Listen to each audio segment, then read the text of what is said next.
Okay, we're going to review a hand here. Got pocket sevens in the small blind. There's a limper, another limper, another limper, and it comes around to me. So I could raise, but this guy only has about a third of a stack. This guy only has about a quarter of a stack. There's three limpers. I don't know about this guy, but he also has a shorter stack. If I raise to $1, $1.50, whatever, I expect these guys to call, and it puts me in a pretty awkward position post-flop with sevens. Unless I manage to flop an overpair, which is really unlikely, it's just tough.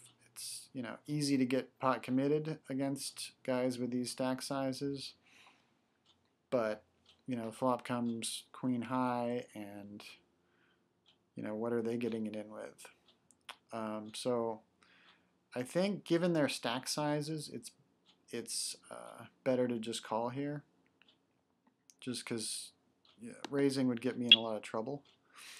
So I call, evaluate the flop, and get value one way or another if I can, right? Ideally, I flop a set and value town somebody, or I flop an overpair and potentially get it in. This will sometimes mean that I'm check folding on the flop when I had the best hand pre-flop. I understand that, but I think this is probably the best way to go. If these guys had full stacks, I'd go ahead and raise. So we see a flop five-way, and it's pretty good. There's only one overcard, and people don't play a ton of nines, right? It's not an ace or a king or something. There's only the one overcard, so it's actually a pretty nice flop for me. I consider leading out for like $1. Kind of go back and forth there. The argument against it is that when I get called, I almost always have to check the turn, and then if I face a bet, like I'm in a really awkward situation.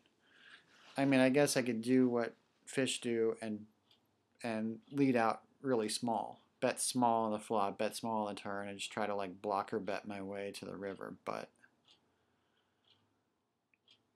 I'm not a fish. I don't like to do what fish do.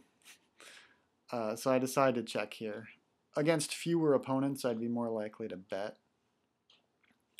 But again, it's going to be hard to play on the turn if I bet like $1 and get called. So check. It's checked around to the last player to act, and he bets 75 cents. It matters that he's the last player to act, and he saw everyone check. So this bet doesn't necessarily mean that he has a hand or connected with the board in any way. He could just be hoping to take it down. It's kind of an in-between bet size. It's not really small or large. It's in between. When a fish bets this size, like I don't think it looks like he has a strong hand. So I'm happy to call and kind of see what develops here. The other players fold, so we're heads up. Turn comes a 5, so it's a pretty safe card. It didn't really complete anything, unless he's in there with 6-3 or whatever. So I check and see what he does, and again he makes a bet, and it's like a half pot-ish bet.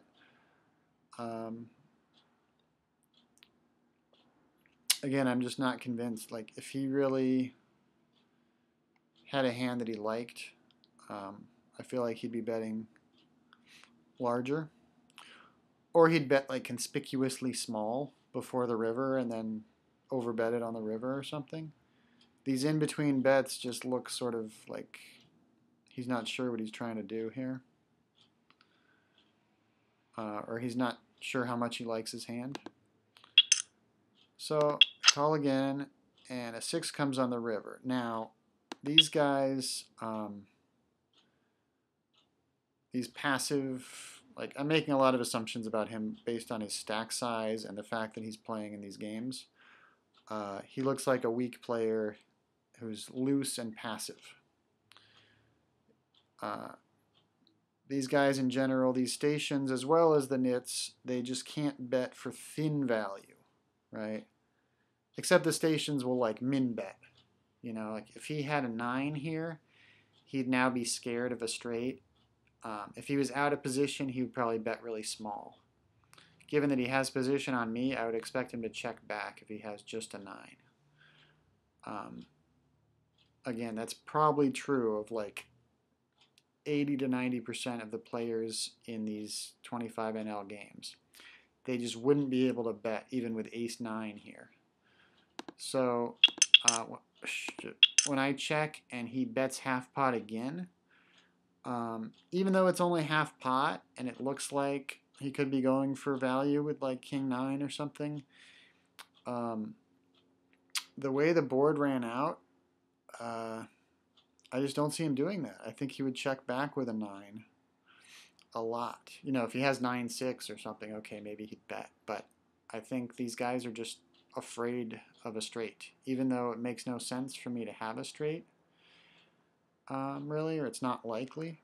I think that if he had a 9, he'd be afraid of a straight and he wouldn't bet. So for 250, you know, flush draw missed.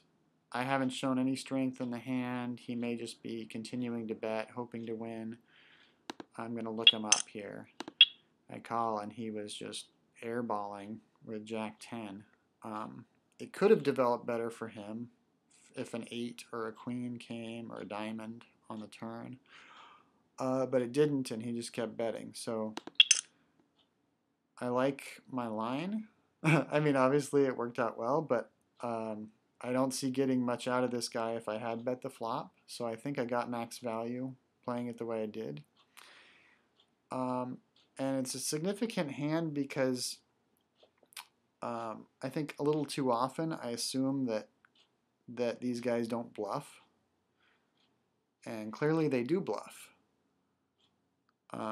They just make kind of goofy bluffs that don't make a lot of sense or have a lot of reason behind them. But yeah, as long as I'm checking to this guy, he's willing to bluff, and he's betting like half pot when he does. And again, yeah, I'm pretty sure if he had a 9, he wouldn't be able to value bet that river. So that actually makes his river bet, even though it's only half pot, it makes it quite polarized. So it's easier to call.